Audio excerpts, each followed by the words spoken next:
Once again, we are back on Nick ttalk train of thought with a series of episodes with Professor Brigadier GPS Cheema.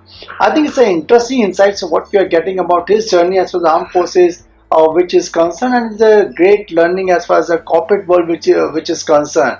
So now, in fact, we have seen like how you have gradually like from tank now you're shifting your role to instructor like. So can you throw some light of the experience out over there? Yes, sir. You see, like I was mentioning, when you join the regiment, you become a troop leader, and then incidentally, when we join there as a newly commissioned officer, we are called as Mr. So and so. Mm-hmm. And till the time we do our basic course, the YOs, we are not addressed by our rank. Nice. So once you have done your YO's course, Young Officers course, we call it Basic Armored Officers course, and that is about 6 months course, and then only you are addressed by your rank. So that means now you are a troop leader. Now you are so and so, right? So you do have to do your basic course. Yeah, that really reminds me. I was under the impression, and most of people also feel the same thing, that in the army is once you join there, is you do your PT, you play your games, you do your drill, and that's what good uniform, and that's what, and in the evening one tot of rum. So that is what army life is all about, and there are no studies. It's all good time. Even I thought as much, but it came to me as a shocker. And you will be surprised to know that studies in the Indian Army are much more than any other profession. And I won't say Indian Army alone, I'll say the Armed Forces. Armed Forces. All the three. All the three. Yeah. Because you have to qualify for every stage, and you have to pass your exams for every rank to go further. So you have to keep upgrading yourself, and every stage is extremely tough, and the studies are phenomenal. Right. So who decides to go for that particular course? It's your call, or it's you are being asked to go for a course? Yeah, you see, in the regiment, they will do your career planning. Nice. Right. And then we also have a MS branch at the Army headquarters level, military service branch. So they also do your career planning. So everything is mapped, where you are, what are you done, how you performed, how much gradings have you got, and there are graphs are maintained, and everything is being monitored, and then accordingly you are being pitched accordingly. Yeah. So after doing our YOs, then we have to do minimum one professional course. Nice. And like I was the regiment, I did perform very well in particular thing, and my commanding officer got to you. He was very happy. He said, "What can I do for you?" I said, "Sir, send me for auto course." Right. So automotive course is for about 5.5 months, 6 months. So he sent me for that course, and as luck would have it, one did well on that and got the instructor's grade. Nice. And thereafter I got posted as an instructor. Now automotive course is about the automotive technology. It tells you about the driving and maintenance and the automotive parts of your wheeled vehicles and tanks both.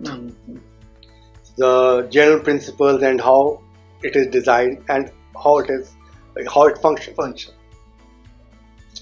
So it all started from there, And after the automotive course, then I was also nominated to attend the tank technology course.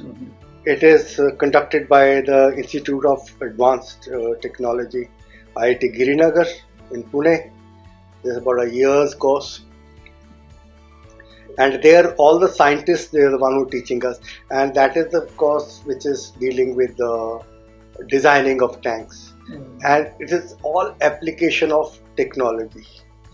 You are taught the basics of the scientific thing, but that whatever the technology, how do you apply it?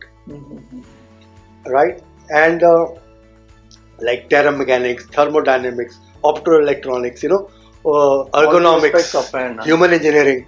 So those are the aspects which are catered for in that. So one was lucky to do that, and there also I was doing well. Then I took life for granted. Here I want to bring out a point that you can't live on your past laurels in life. Every step is a challenge. You came from where it's okay, but you can't look back and proceed further. You can't look back in life and move forward. So I became a little careless during my technology course. I didn't do well. Nice. I could have, but somehow. And then I took, I closed myself in a room, and it took me around 48 or 72 hours of introspection and retrospection. Say, what am I doing to myself? Am I a professional or not a professional? Where do I go from here? Right. So when I came out of my room, I was a different being. So you got an answer to yourself. Right? Yeah, I said I have to reformulate, restructure, re-engineer myself. Right? And said, henceforth, no way that I'm looking back. Right? And thereafter, I did my junior command course. I again got my instructor grade there. I did my junior command course is that first of all, it's a pre-qualifier for your doing staff college, and also that shows that you can become a good squadron commander. Then I did my senior command course. Before that, I did my staff college. That's a comparative course. You have to first qualify in the entrance exam, then you go for it. And there are about 3,000 plus students, officers who apply for it, and only I think that time 225 could go. Oh, I see. Is that tough? So even if you pass it, but if you're not in the merit, you'll still not go. And that they call it loosely. They call it that it is the IAS of the Indian Army. Right. So it's a very, very vast spectrum that you have to cover. It's not difficult, but it's very vast. So, and the passing rate is very, very low in that. So luckily I was there. I could make it there. Then they made me do a senior command course. Again, I got the instructor grade in that you could go and teach that. And then thereafter a higher command course. That means only a selected few, about 7 to 8% of officers get a chance to do that. So I did that. So what I'm trying to say, senior command courses makes you fit to command a regiment. Higher command course makes you fit to command a brigade. So at every stage you have to qualify yourself. For every stage you have to earn those gradings and those courses. So it's theoretical and practical both, like? Yes, it is. I'll say 25% theory, 75% practical. Okay, so it's on experience mode. Yes. So you have to apply everything. You have to apply and find solutions to the problems what they give you. So that's how it flows. And then they found me eligible to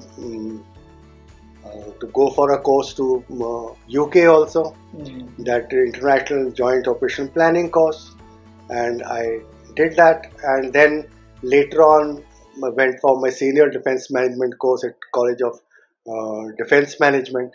That was a great learning in the management field. And then I had gone for my advanced development program to MDI, Gurgaon. There also we had gone, and in the meanwhile we also earned the degree from the University of Madras. That is Master of Science in Defense Strategy. So that's how the journey has been. It has been a lot of hard work, and unless you qualify, you cannot go to the next stage.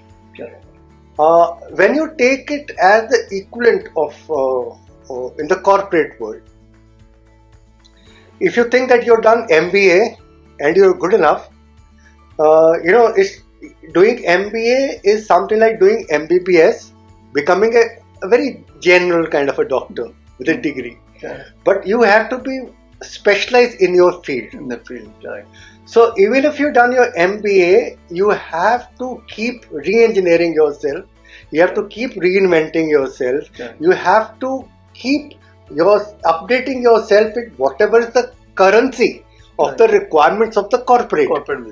So unless you do that, you don't become relevant.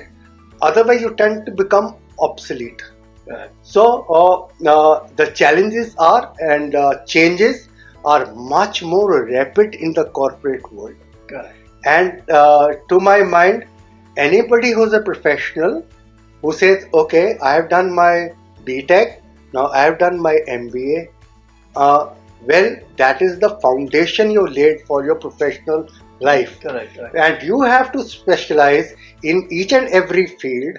And then you realize that if you only stick to one field, you tend to get stagnated there. So you've got to have a better spread. If you want to become a CEO, you've got to know the financial aspects very well. You've got to know the operational aspects very well. You've got to know the HR aspects very well. You've got to know about the sales. You've got to know about the marketing. You've got to MIS. Artificial intelligence. You name it. And more than that, you also got to be knowing what's happening around the world.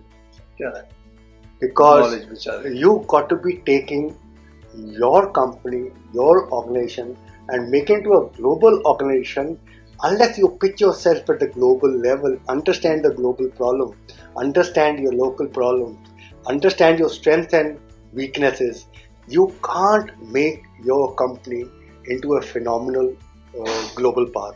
Great. I think it's an excellent correlation of the learning from military, and at each and every phase of his career, Professor Brigadier GPS Cheema have gone with various courses within an military unit like automotive tech course, tank tech course, junior command, defense service staff, and also in MSc in defense studies. So each and every level, unless until you upgrade and go in depth in the subject matter, I think it's difficult to contribute towards an organization. So it's a great learning from military what we are getting.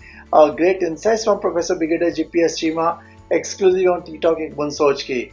If you like the conversation, just go to www.ttalk.net, subscribe and like the channel as much as you can. So thanks a lot for being part of the show. Thank you very much.